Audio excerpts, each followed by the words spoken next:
Baik dulur, kali ini saya akan membawakan materi tentang panen tabu lampot.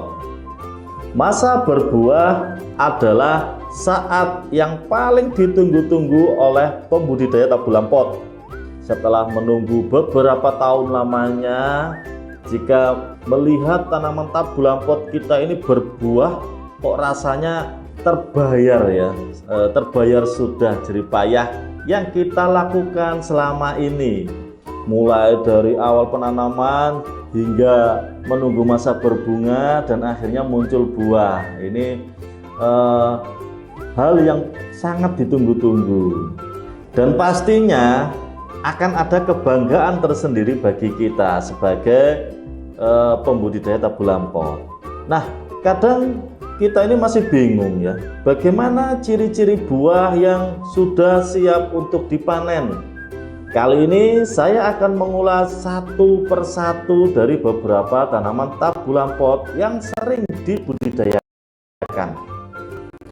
Yang pertama ada tanaman buah belimbing.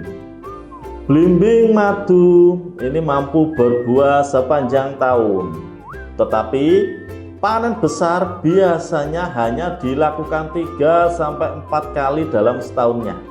Belimbing tergolong buah non-klimakterik, sehingga kualitas buah sangat ditentukan pada kondisi saat panen. Pemanenan buah dapat diperkirakan dari periode muncul bunga hingga buah siap panen, yaitu berkisar antara 70-75 hari. Pemanenan buah belimbing madu sebaiknya dilakukan saat pagi hari antara pukul 6 sampai pukul 9 atau sore hari antara pukul 15 sampai pukul 17. Ini dilakukan untuk menghindari panas lapang yang berlebih. Yang kedua, tanaman buah mangga.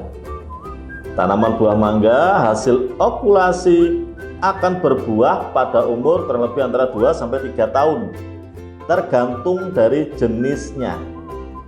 Jumlah buah pada panen pertama akan lebih sedikit dibandingkan panen-panen berikutnya. Idealnya, pohon mangga akan berbuah setiap setahun sekali.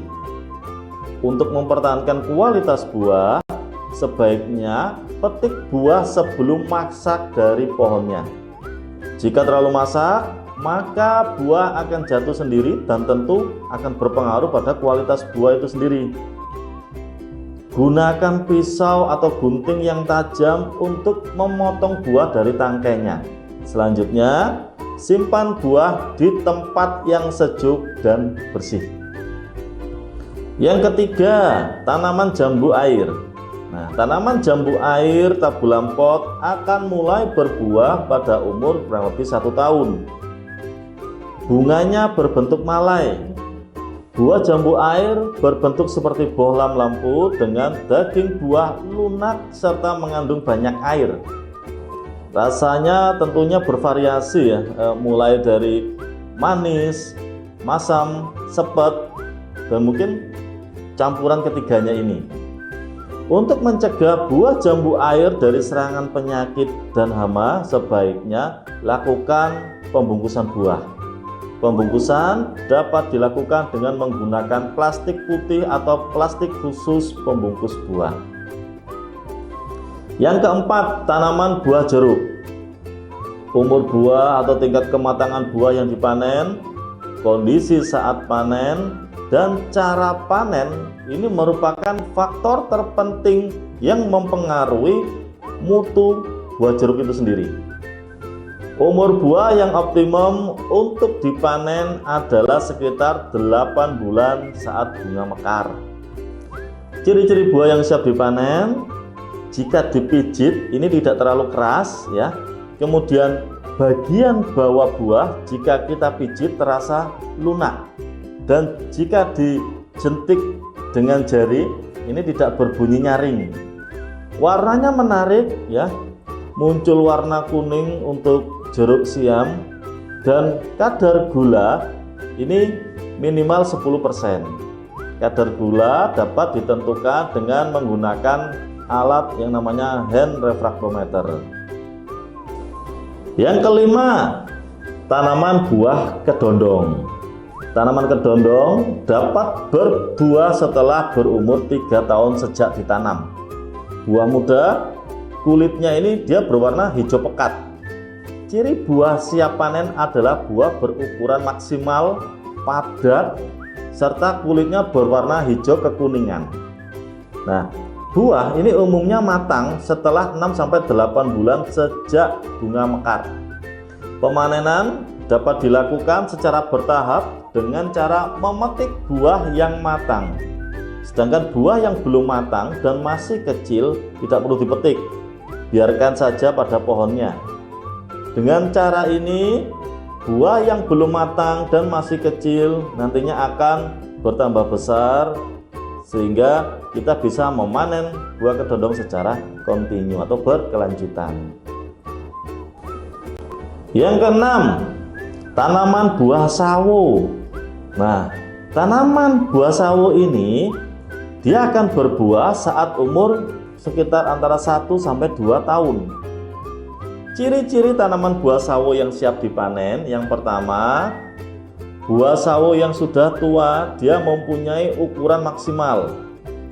Ukuran buah sawo maksimal ini bisa dilihat dari buah sawo yang paling besar dalam satu pohonnya dan tidak menunjukkan penambahan ukuran lagi. Jadi dia sudah stagnan pada ukuran tersebut. Yang kedua, jika digosok dengan kain atau tangan ya. Nah, kalau kulit sawonya dia berwarna hijau, ini berarti masih muda. Buah sawo yang sudah tua, kulitnya berwarna coklat muda agak kekuningan. Buah sawo yang sudah tua kalau diperam, ketika matang rasanya sangat manis.